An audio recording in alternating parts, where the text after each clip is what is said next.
I'm Dr. Michelle Spenny. I'm one of the dermatologists at the Billings Clinic, and I have a special interest in dermatitis. Contact dermatitis can present as an itchy rash. One of the most common types of contact dermatitis is poison ivy. And so you have an idea that the rash starts out sometimes with itchy bumps, sometimes even blisters can form, and it tends to be persistent.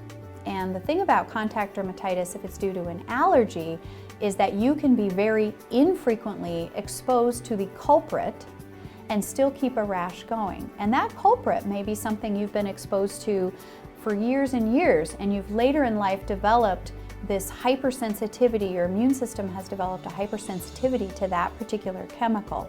Now, it may be a chemical that's in a number of products that you use, which makes it even more complicated to try to figure it out. It's not necessarily that you're allergic to shampoo, but you might be allergic to a preservative in shampoo, and that preservative may be common throughout makeups, moisturizers, even soaps and cleansers. So these rashes can kind of bounce around, and patients spend a lot of time and a lot of money trying to figure out what they're getting exposed to, when really I think we can be of benefit in the patch testing world when we do this test and look for a specific chemical that's causing the trouble.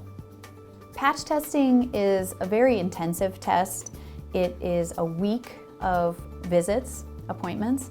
So when you are scheduled through our dermatology department for patch testing, you will first be scheduled on a Tuesday morning visit. At that visit, you'll bring in all your products. Now, we may not test you to every product that you bring in, but it's very important that we get a look at what you've been using on your skin, and that helps us cast a very broad net when we're trying to capture any potential allergens. On the first visit, Tuesday morning, one of my nurses will cleanse your back and make sure the natural oils are removed prior to applying the test panels. Then the test panels are applied and covered with a sticky tape. A skin marker is also used to number the different patches so that we have a reference point when we do the reading of the patches at a later time in the week. It is very important during the patch testing that you not get your back wet or do anything that will make your back hot and sweaty. Sweat or water will interfere with the adherence of the patches to your back, making the test invalid. Once the nurse has placed all of the patches, you're free to go after that first visit. It is after the final reading on Friday that you'll be cleared to take a shower. Because the patch test relies on your body's immune system to react to these different chemicals, it's very important that you're not taking anything that would interfere with that.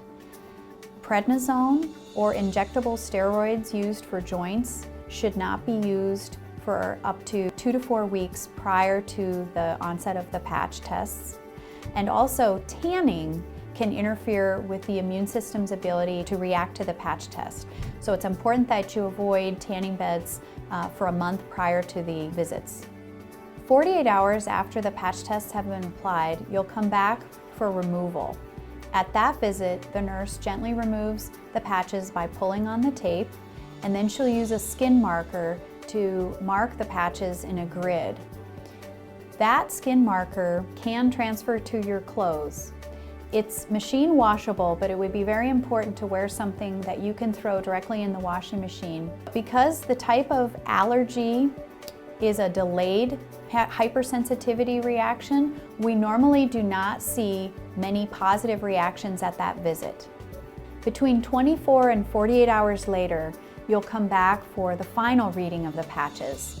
A positive reaction will look like a red, swollen area and frequently is very itchy. It basically is a poison ivy-like reaction. At this visit, we spend a great deal of time talking about which reactions are positive and where those particular chemicals may be found. It's very important at that visit that you bring back your personal care products so that we can then investigate where you may have been coming into contact with this particular chemical. After it's determined that you do have an allergic reaction, we give you information about that allergen in written format and in verbal discussion. We also have a very robust database that we can determine products that do not contain your allergens So you leave with a shopping list of, for instance, shampoos that do not contain your particular allergen. So it's more than just giving you the name of the chemical you're allergic to, it's helping you figure out what products would be safe to use after the visit. Because allergic contact dermatitis can be a very difficult condition to both treat and manage, we recommend following up after patch testing about 2 months later. At that visit, we spend a great deal of time talking about how well someone's done with finding alternative products. And if they need additional help in that area, we can be of service to them. We also work on management of long-term conditions at that time, sometimes using topical steroids, and we figure out a good maintenance plan at that visit. So if you find yourself with a rash that's persistent and itchy, perhaps in locations like your eyelids, your face, or your hands, please consider seeing a dermatologist. We might be able to better help you figure out what type of rash you have and consider patch testing to further evaluate whether allergy is playing a role.